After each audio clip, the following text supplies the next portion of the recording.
Hello and warm regards from NEXT IAS team. Welcome to another episode of Daily News Analysis. Today, 9th June, we are going to discuss the following topics. The first topic is about compulsory licensing. We are going to see what is compulsory licensing, why it is important in case of public health. Second topic is about the new base years for GDP, CPI and IIP. So, government is now planning to introduce new base years for these following indicators. So, we are going to see why we require new bases, what is the importance of a base year. Then third topic is about India-Mongolia ties. Now, this is in the context that India and Mongolia are having annual military exercises. We are going to see how India and Mongolia engage with each other and how these exercises are conducted and how it affects India's relation with the Central Asian country, that is Mongolia. The next topic in the explain section will be stratospheric aerosol injection. What is this technique, why it is important for our ecology and environment, and what can be its positive and negative effects. And lastly, in the decoded section, we are going to cover the textile and apparel industry.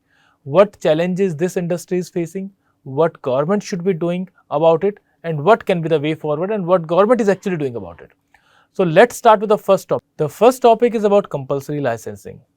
Now, the news article that we are going to discuss says that our Doug Wilson Lex invoke compulsory licensing, persons with rare diseases urge court.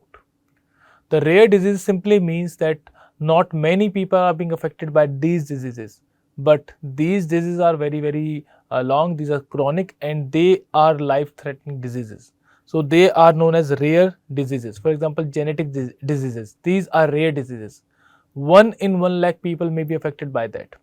So, for these kind of diseases, the medication, the treatment is very costly, and a large part of the cost is incurred due to the high cost of drugs. This topic becomes relevant from GS paper 2 in the health sector, that is welfare schemes for vulnerable sections. So, let us see about the news.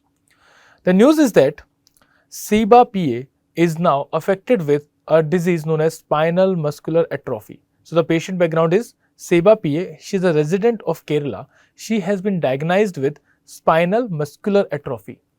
This spinal muscular atrophy is a rare inherited disease that is of genetic nature.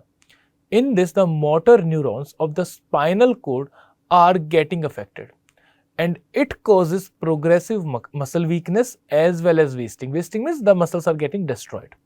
So basically, this spinal muscular atrophy affects the muscles of the body, and they are getting degraded and they are getting wasted also.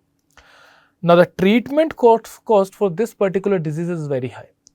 This person, CPI, who is only 15-16 years old, has the urge court that she should be given this compulsory licensing should be given for the medication for this particular disease. Now, her argument is that the monthly treatment expense comes around 18 lakh rupees, and the drug that is being used is risdiplam. So, this risdiplam, this is a life-saving drug, and its cost, the treatment cost is 18 lakh rupees per month. Now, this particular drug is being developed by Roche, and the cost of this medicine is rupees 6 lakh per bottle in India.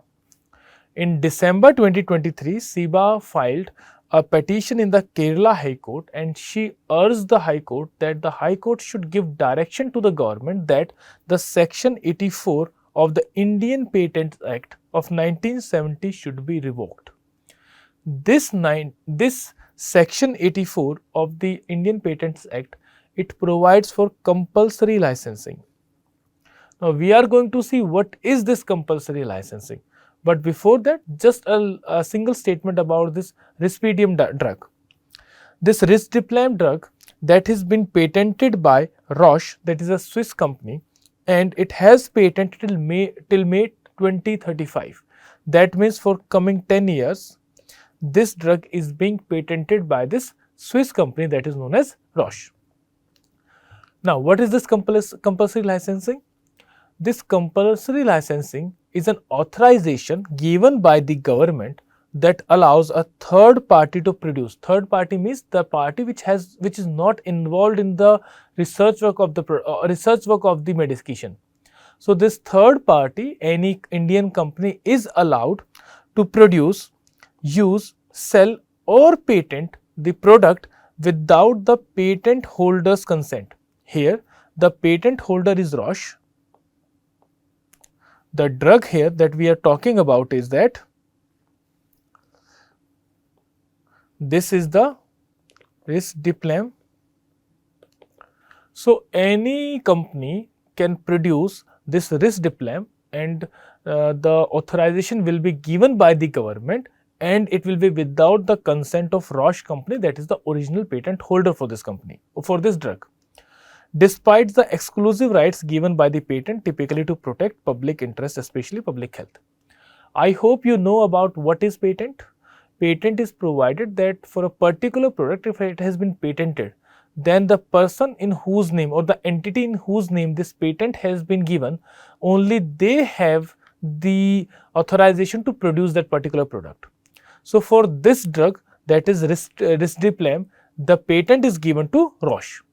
In the compulsory licensing, the patent can be allowed to any other company also, because that has to be done in the interest of public. Now, when this can be revoked, when this article 84 can be revoked, this article can be revoked only when there is a need for the public interest, when the drug is very costly or it is not available. In that case, this patent can be given. Now, who gives this patent? The controller of patent or the Indian Patent Office is the prime authority responsible for granting the compulsory licensing. So, compulsory licensing simply means that any entity which is not the holder of the patent is allowed to produce, use, sell that product without a consent of the patent holder. Now, next thing is that what are the legal provisions for that? First of all, WTO, World Trade Organization, through the TRIPS agreement, that is trade related aspects of intellectual property rights, it allows for the compulsory licensing as a legal flexibility for the countries. The word legal flexibility simply means कि rules में कुछ changes आ सकते हैं, rules को थोड़ा flexible किया जा सकता है. So it provides for legal flexibility in the form of compulsory licensing. Now, another declaration, that is Doha Declaration of 2001, that is also related with this compulsory licensing. It says that WTO members can define their grounds. That means India can have its own grounds for compulsory licensing and classify public health emergencies accordingly. For example, अगर COVID-19 के time पे we have developed a vaccine or a company has developed a vaccine, the government can allow for a compulsory licensing. That the government can allow other companies to produce that particular drug also along with the patent holder.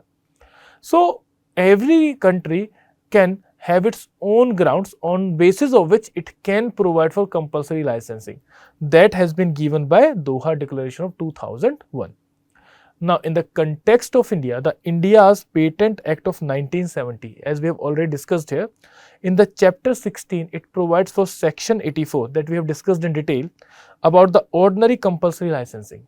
It says it allows anyone to apply for a license to use the patented invention after 3 years. So, if the patent has been after 3 years, that means, for example, the patent was in 2024. So, in 2027, any company can apply for the compulsory license, and this compulsory license can only be granted if the patentee, that means who is having the patent, fails to meet the reasonable public demand. That means he is not having the production capacity to cater to the demands of the public. For example, that happened during the time of COVID when the vaccine requirement was very high. Secondly, the patented invention is not available at a reasonable price. For example, in this case, risdiplam, it is available at a 6 lakhs per bottle, rupees 6 lakh per bottle. So that is very costly. That is not an affordable price. In that case also, this license can be granted. Thirdly, it is not being worked in India. It is not being brought in India. For example, Roche company tomorrow says that it is not going to supply this particular drug.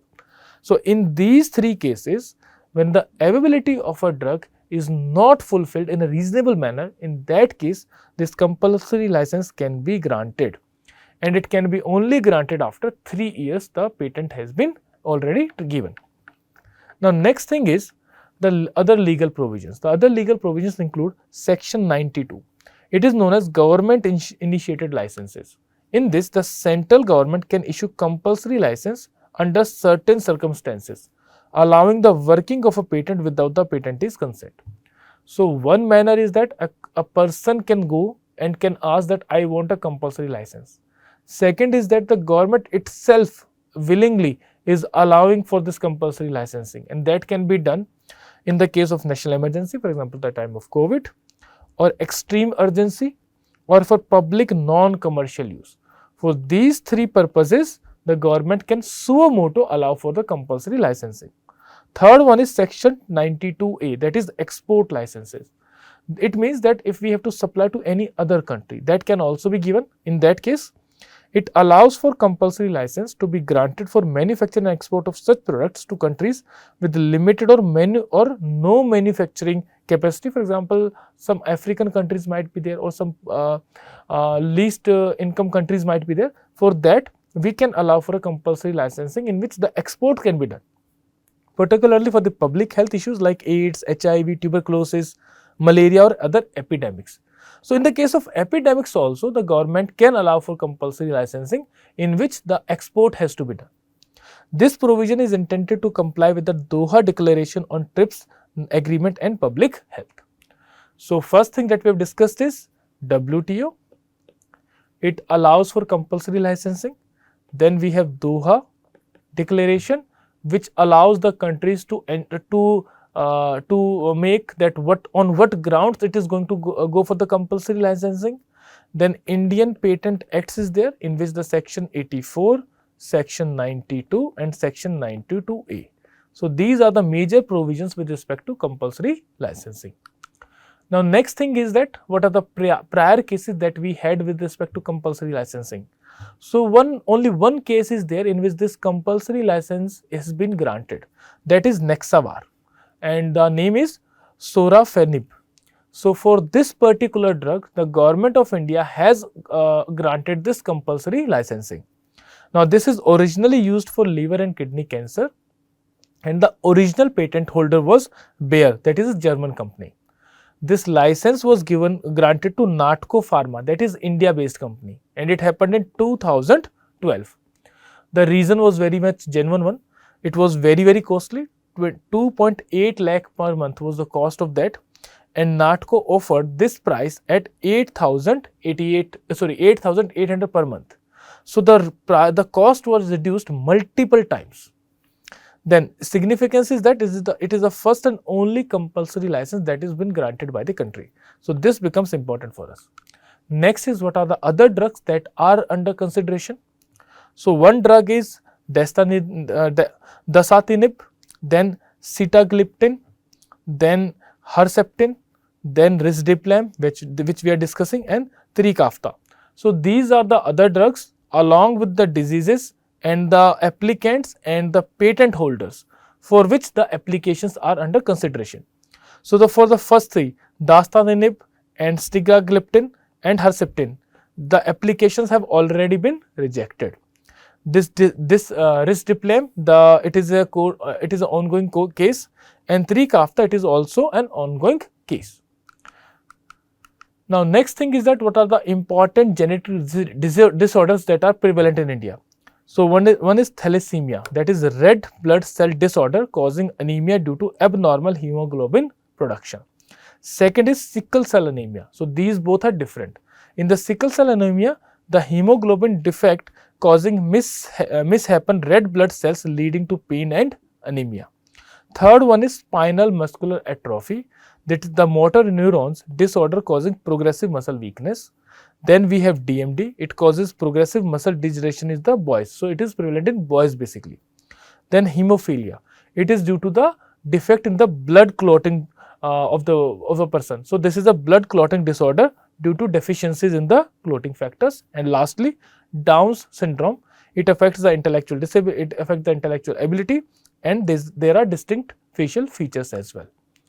Now, what are the policies that are there in India for these rare diseases, to fight with these rare diseases? The first one, the programs that we are having is, we have a national policy for rare diseases that was put forward in 2021.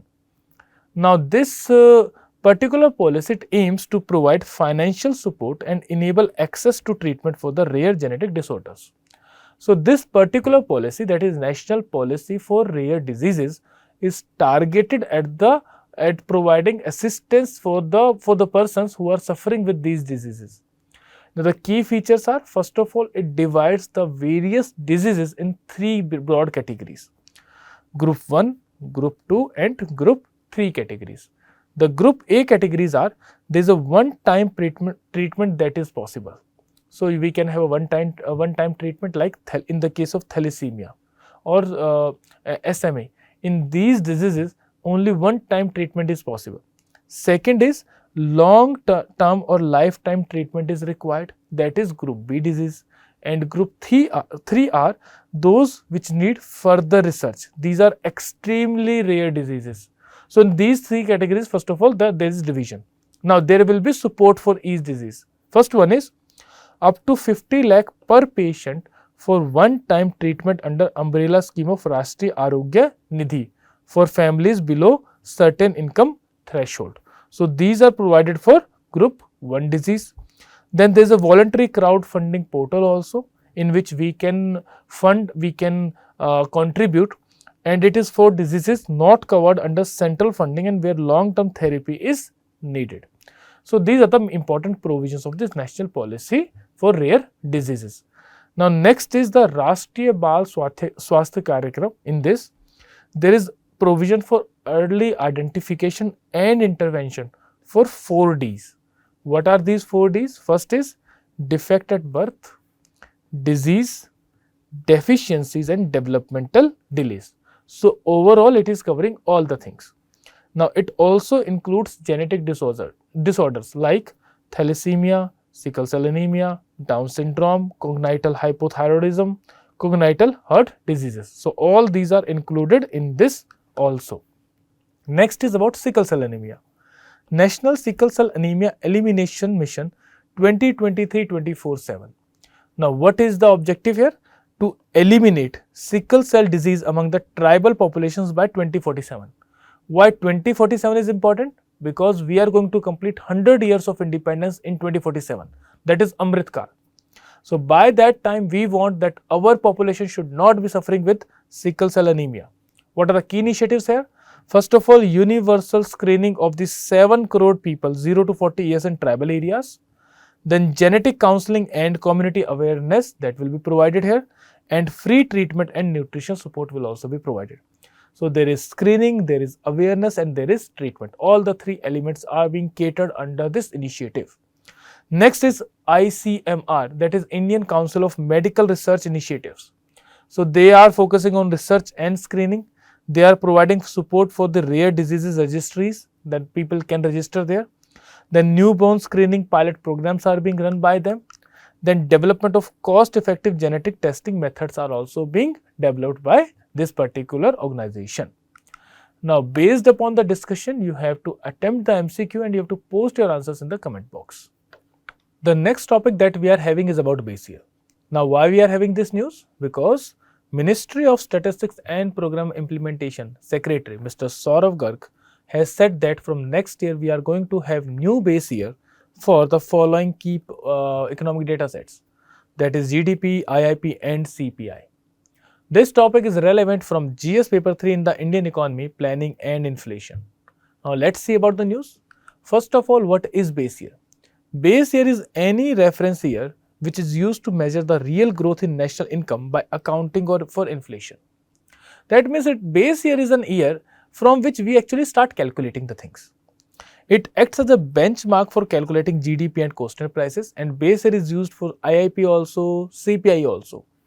The next thing, for instance, in 2011-12, the base year GDP figures for other years are adjusted to reflect price from that year, enabling a true comparison of economic growth over the time. How does it affect the indexes with the base year? First of all, it is benchmark for measurement. It acts as a reference point to track back changes in GDP, CPI, WPI and IIP over time.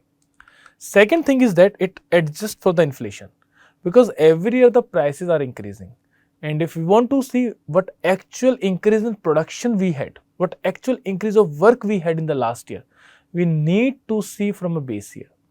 For the base year, the prices are going to be kept constant, and according to that, we are going to compare what production levels we achieve. So it helps us in adjusting with the inflation also. So it helps calculate the real values by stripping out the effect of price changes, ensuring accurate measurement of economic activity. Third is it reflects the current trends also, because it ensures the composition of indices aligns with the present day consumption and production patterns. Then it determines the weight distribution as well, that what relative importance we have to give to a particular product. For example, fuel, it is having a high weightage. Food, it is having a high weightage in the CPI. Why? Because it is more important for us. So the relative importance the products are having, we are going to give importance to those things as well. Then it will also be supportive of the global comparison. Using an updated or common base year improves compatibility and economic data across the countries. Next is why we need to change the base year. So first of all, for the correct reflecting the current position of the economy, because every year we are having new products, every year we are having an inflation, and after a time the difference between the inflation compared to the base year, it starts decreasing. For example, if we say 110 compared with the base year of 100, for example, these are the points. So in 2025 we are having the figure as 110 for a particular index, and the base year, that is 2024, it was 100. So that there is an increase of 10%. Now if we go for 210 figure and the last year's figure become 200 here, so there is a 5% increase. So after a particular time we need to readjust the base year so that the current description of the change can be measured. Then it will allow us to use the latest data. CPI weights are now based on HCES 2023-24. So we are now having new alignment with respect to CPI. Then update the consumption basket as well. Replace the outdated items with the modern ones. Then correct weight balances will also be achieved. Food is overrepresented and services are underrepresented, despite services having a higher GDP share. So going for a new base year will allow us to increase the share of the services also. Then leverage the digital tools, because now digitalization is coming very fast, and the base year that we are having, for example, for CPI it was around 2015-16, GDP is 11-12. So for these we are now will be able to use the new techniques, for example UPI, GSTN. So from these also we can get the new data that for which we can measure these indexes. Then improve the sector coverage. New surveys like ASSSE to capture service sector more accurately. Then support policy and global comparison. Updated data improves policy making and international compatibility as well. Now what the secretary has suggested? So Mr. Saurav has suggested that for GDP the current base year is 2011-12. It will be changed to 2022-23. So this new series is going to reflect the updated economic structure, and it will be applicable from February 27, 2026. Then IIP, Index for Industrial Production, it is again at the base year is 2011-12. It has not been specified which will be the new base year, but basically it will be aligned with the GDP. So the base year is going to be 22-23 only, and it will be again applicable from the next year. Then CPI, the base year is 2012, it will be 2024 now, and it will be based on the NSO's Household Consumption Expenditure Survey, and it will be also implemented from first quarter of 2026. Now CPI updation, the basket of the CPI will also be updated because we are having new consumption items here. For example, OTT is there, private housing, rents, etc. are there. So it will exclude the outdated ones and the new modern items will be included in the basket. I think basket, you know, basket means that, for example, we are having a particular list of the items that are used for calculating CPI based upon the maximum consumption those items are having. Then incorporation of PDS and free transfer under discussion, white paper is still pending in this regard. Now about the data sources and digitization. The GSTN, UPI, E-Vahan, IRCTC, PPAC will be used for real data, real-time data. So it will give us a real picture of these indexes. Then web scraping, scanner data, and e-commerce platform will also be explored for the price data. Then three things more we are having in the discussion. The first one is new service sector survey will also be conducted. So this annual survey of service sector enterprise will capture the data on incorporated services enterprises using the GSTN. This will be a full survey from January 26 to the 26, and the results will be coming out in 2027. Then PLFS, the labor force updates. The monthly and quarterly estimates of rural plus urban will be coming from January 2025. The sample will be expanded to 2.72 lakhs households. No back series is possible here because the whole sample structure is being changed. Then additional questions on education, land, rent, pension and remittances will also be included in this PLFS survey, and it will be applicable from January 2025 only. Then economic census, it is planned as a fully digital and is awaiting approval right now. Then last is CAPEX. CAPEX is capital expenditure. So there will be a CAPEX survey also and it will be redefined with wider outreach, larger sample and industry collaboration. It is still undergoing the reforms. Now based upon the discussion, you have to attempt the MCQ and you have to post your answers in the comment box. The next topic that we are having is about the India-Mongolian relations. The backdrop here is that the 17th edition of the joint military exercise Nomadic Elephant is being held from May 31 to June 13. Now, the relevance is GS paper 2 in the international relations, bilateral grouping affecting India's interest. Now, let's see the news. The 17th edition of India-Mongolia joint military exercise known as Nomadic Elephant is being conducted right now. And it is now ongoing in Ulaanbaatar in Mongolia, that is the capital of Mongolia. It is an annual exercise and is conducted alternatively in India and Mongolia. 1 year in India, 1 year in Mongolia. Last year it was conducted in Umroi in Meghalaya in July 2024. Now the participants from Indian side, 45 personnel are there, primarily from battalions of Arunachal Scouts, and Mongolia 150 troops are there from the special force unit is there. Then activities included. Platoon level field training exercise is being done. Endurance training, reflex shooting, room intervention, small team tactics, rockcraft training are included. Then cyber warfare is also being included here. Cyber warfare elements added to increase the operational complexities. Now, this exercise between India and Mongolia, what is the significance here? The objective is very simple. To enhance the interoperability of joint task force operations in semi-conventional, semi-urban, mountainous terrain under UN mandate. The significance is India and Mongolia are able to improve their or strengthen their defense ties. Then it promotes regional peace, security and stability because it gives assurance also. Then it forces the military cooperation and cultural understanding, and lastly symbolizes the enduring friendship and trust between the two nations. So these military exercises actually give strength to the bilateral relations of the two countries. Now if we talk about India and Mongolia, the historic ties are very deep. For example, Buddhism. The Buddhism between India and Mongolia, it connects the two countries, and Mongolia considers India as a spiritual neighbor and the third neighbor alongside Japan, US and Germany. Basically, Mongolia is sandwiched between Russia and China. It considers India as the third neighbor. Along with it also gives importance to US, Germany and Japan. Then diplomatic relations if we talk about. So, India and Mongolia established their diplomatic relations in 1955, and India became the first country outside the Soviet bloc to do so. Then 1971, India opens its resident mission in Ulaanbaatar, that is the capital of Mongolia.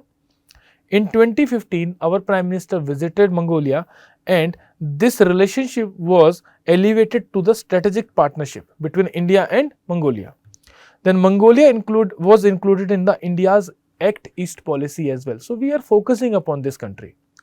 The next is global cooperation. So at the global level, Mongolia is very much supportive of India's bid for permanent membership in the UN Security Council.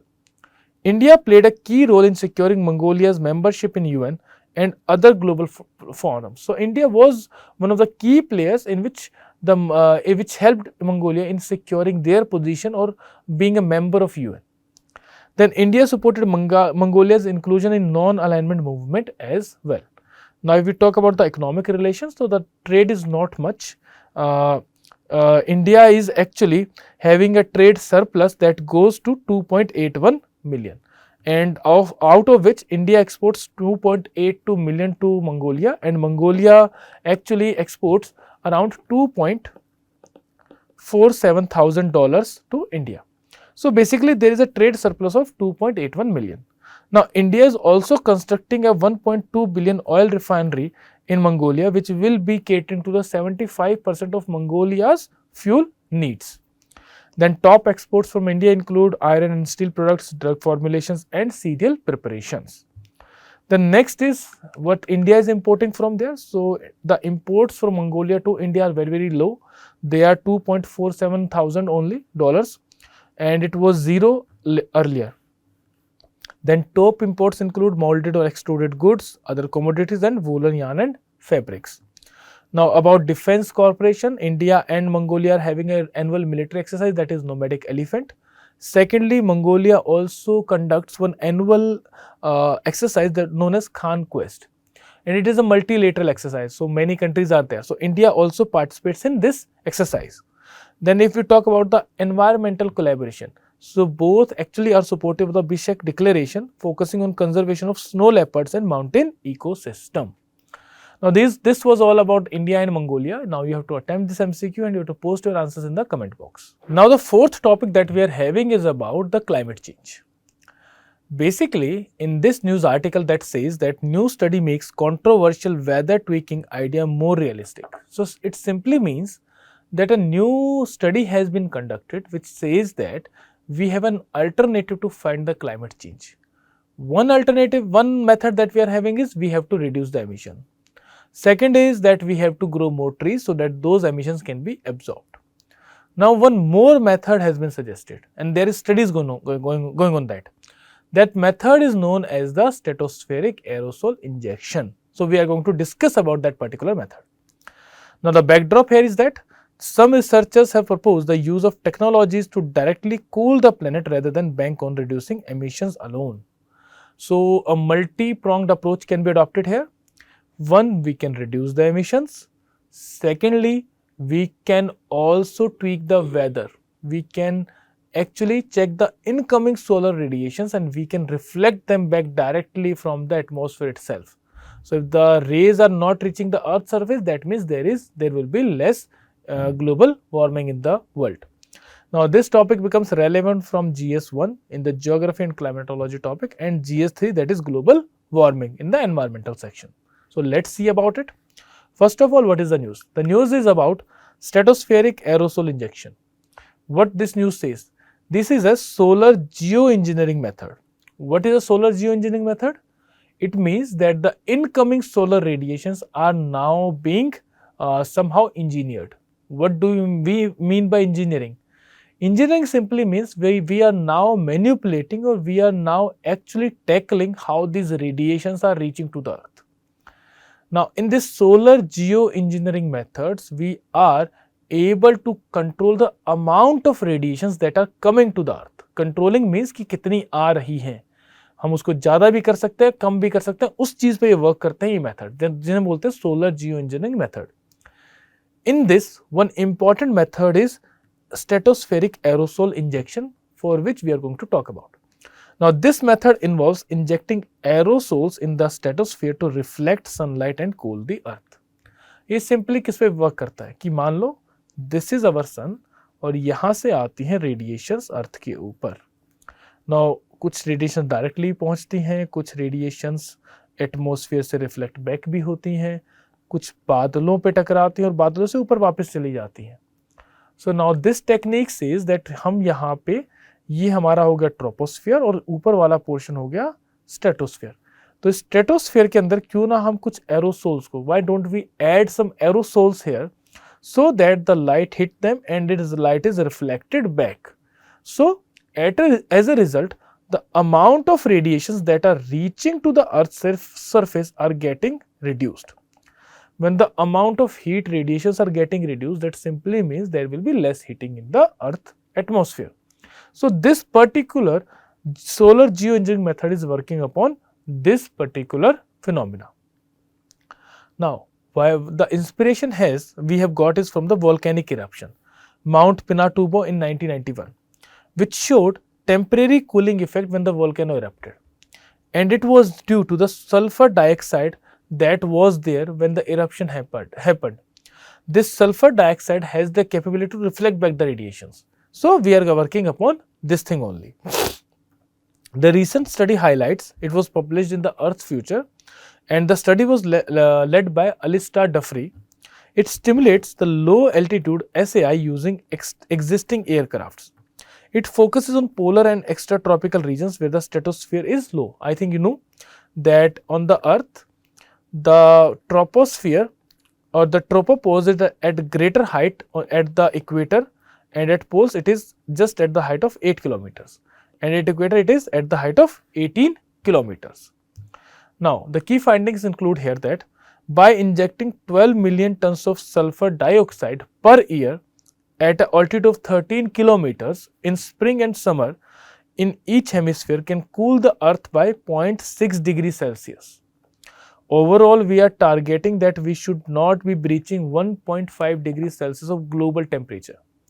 And this particular study says that if we are able to, or if we inject 12 million tons of SO2 at 13,000 kilometer altitude, we can reduce the Earth's temperature by 0.6 degrees Celsius. So this can be a viable method for controlling the climate change and controlling the global warming as well. To cool 1 degree Celsius, 21 million tons per year will be required. Now, injecting at higher altitudes in subtropics can achieve the same cooling with only 7.6 million tons per year. Now, lower altitude SI is more feasible and cost effective in short term. So, this is the findings of this particular report. Now, what are the advantages of this? The advantages is that it is a faster deployment. Emissions को reduce करने में time लगेगा, इसको हम जल्दी से कर सकते हैं. Within 1 year only, we can achieve a difference of 0.6 degrees Celsius. That means we can stop the global warming by 0.6 degrees Celsius by just injecting 12 million tons of this SO2 per year. So it is having the advantage of faster deployment, and it can be done through these existing aircraft itself. Secondly, it is having a low capital cost versus developing specialized high altitude planes. Thirdly, it is technically easier in polar regions due to lower tropopause. So basically, this technique is talking about that we should be injecting these aerosols at a lower at the lower levels in the atmosphere. Now, next is what are the risks and challenges. Now, see, we are injecting aerosol particles that are SO2, and SO2 is responsible for acid rain. SO2 and the nitrogen dioxide and nitric oxide, these are responsible for acid rain. Now, if we are injecting SO2 in the atmosphere, then it increases the chances of the acid rain. Next thing is that it is going to have health and environmental effect. Then there are geopolitical concerns also, especially effect of the global, this unilateral actions how it can harm. Then it can create complacency also. We can say that we have an easier method of reducing the global warming by injecting these aerosol particles. So why to affect the developmental process? Why we should be spending more on these ecologically effective techniques? Why should we be spending more on these low carbon emissions? Why not just induct this SO2 and we can control the global climate change? But this global climate change is not only about the temperature rise, it is also about the air quality. This air quality is going to be affected by injecting these SO2 and NO2 particles. जब भी हम इन particles को affect डालेंगे atmosphere में, तो वो atmosphere की air quality को भी affect करेगा.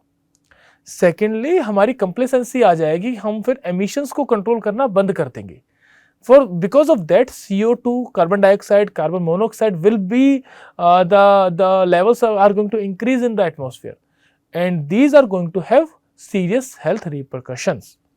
Then there can be uneven effect also. Greater cooling in poles rather than tropics, which is warming and is more, the things may be more severe. Then it is not a substitute for the climate change mitigation. We cannot use it as a substitute for the climate change mitigation.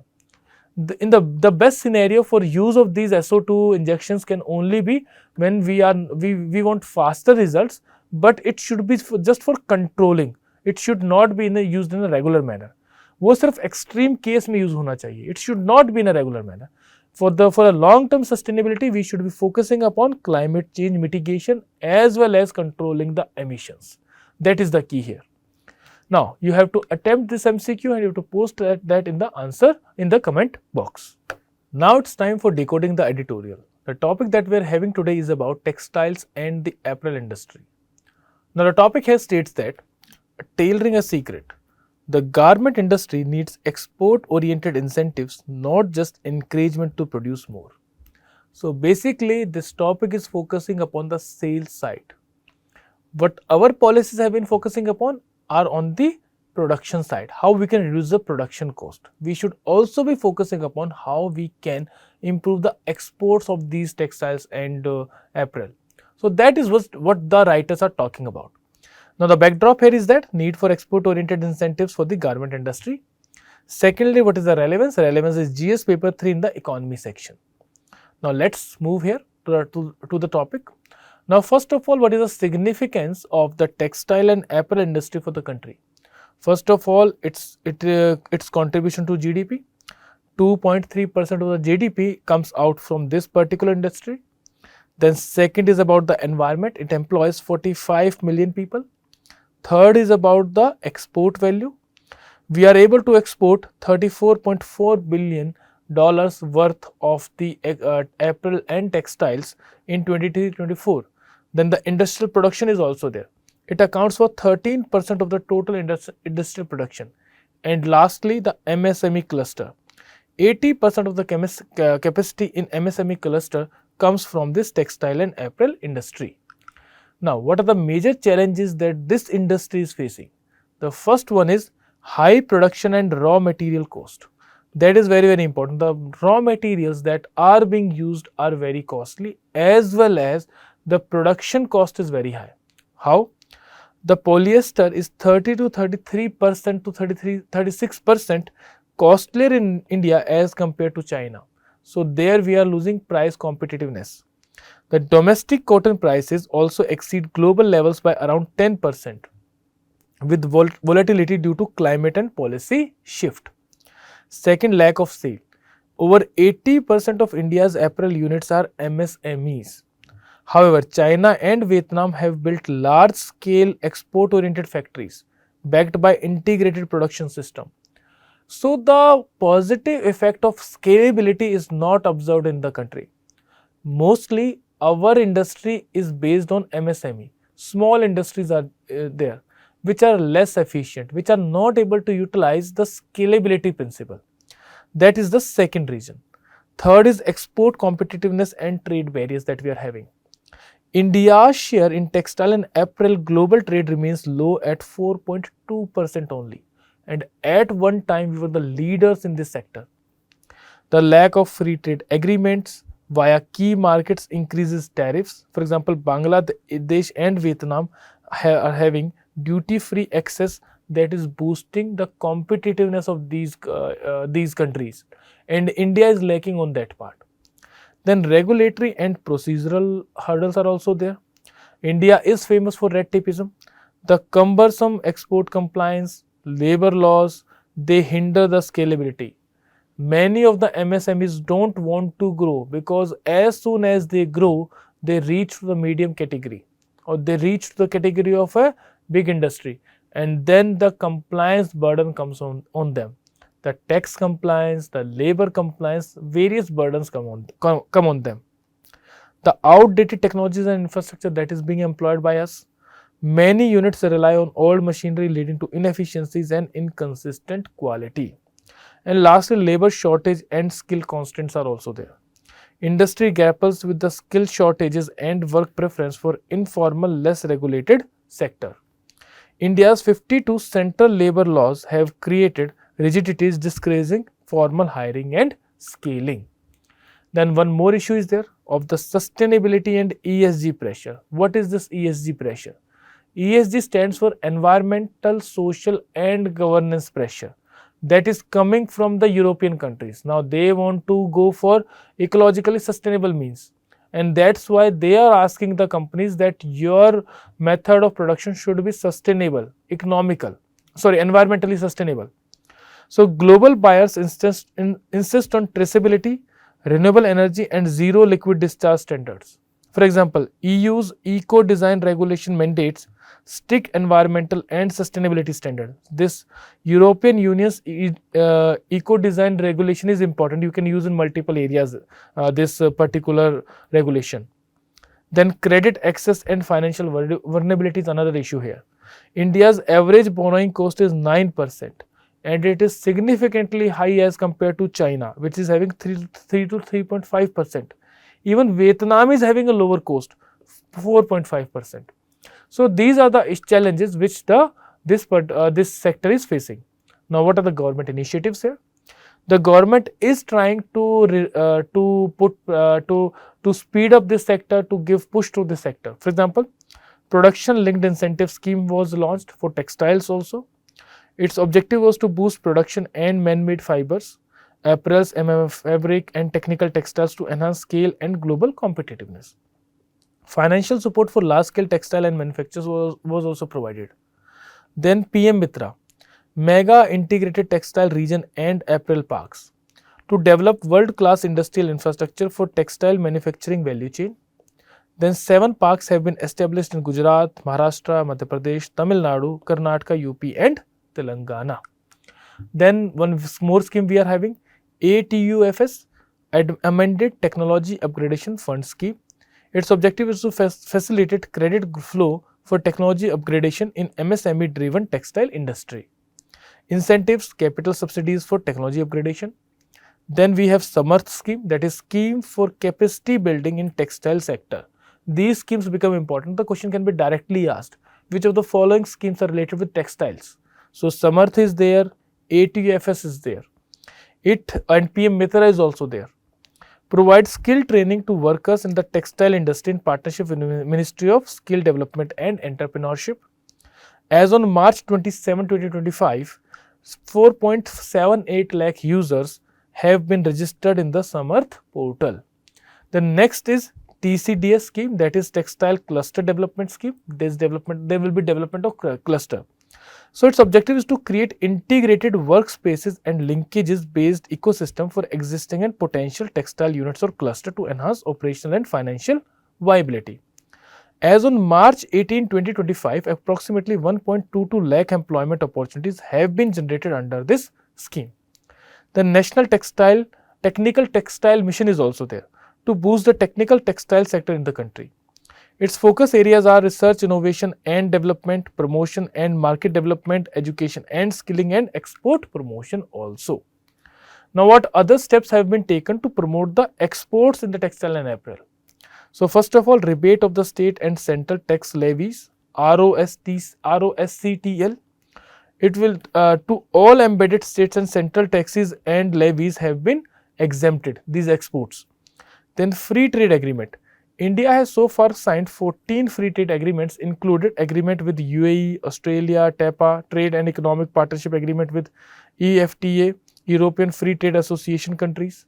Then quality control orders are also there.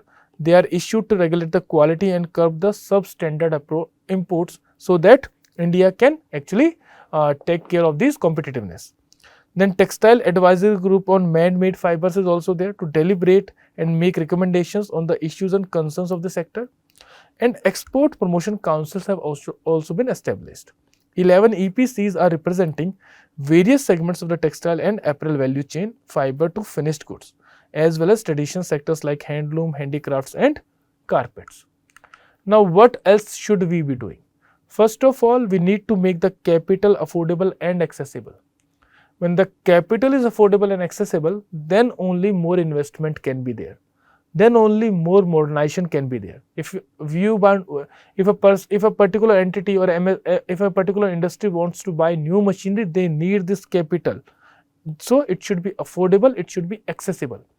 Affordable means that the rate of interest should be low.